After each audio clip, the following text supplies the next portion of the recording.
committee for about a year, maybe a year and a half, which is a short time.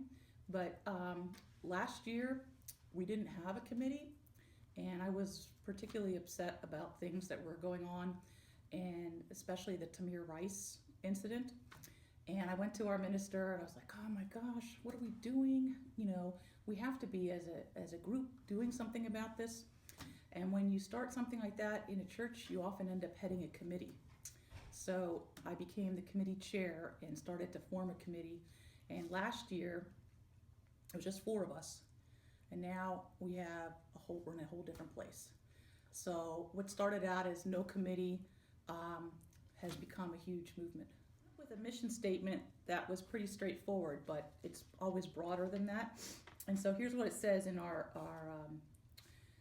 online mission statement. It says, Racial Justice and Immigration Reform Committees, in keeping with MLUC's motto to transform lives through love, service, and our welcoming faith, are teamed together to promote a greater understanding of the inequities and racial oppression existing in our communities, and to work to overcome them. Partner or work with various special needs groups, like the Chester Children's Chorus.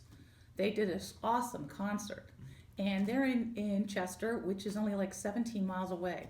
And here's a group of young kids who are living in a pretty tough neighborhood filled with lots of violence and difficulties, doing beautiful things, and just helping to get the word out about them, support their cause financially, so forth. It's a different kind of partnering, right? But it's a supporting relationship, and I have to tell you, I enjoyed that concert.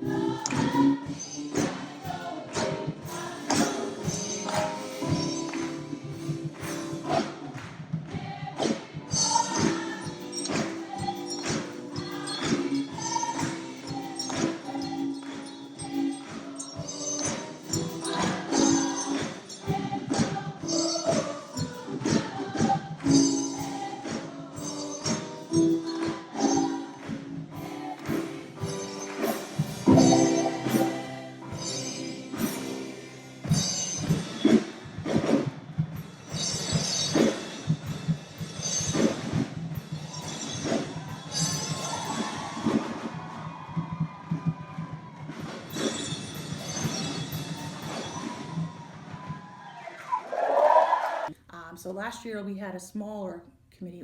Our church is very active on many social action fronts, but for a little while our racial justice thing went dormant because some of the volunteer leaders had kind of gotten older and retired and were doing so many other areas. So that's where I stepped in, and I started things up. In the course of this last year, it's not dormant. It's very active, because at the end of the year we got to the point, after several activities, to take a congregational vote for a Black Lives Matter banner, which we would never have really been at a place of readiness at the beginning of the year. So it takes a certain knowledge, awakening to the issues to really get to a point where a large group will agree to something like that. So we had a 92% in favor of the banner vote at a congregational meeting. And this wasn't just people coming to the activities, this was like a congregational vote of those people who came to that meeting.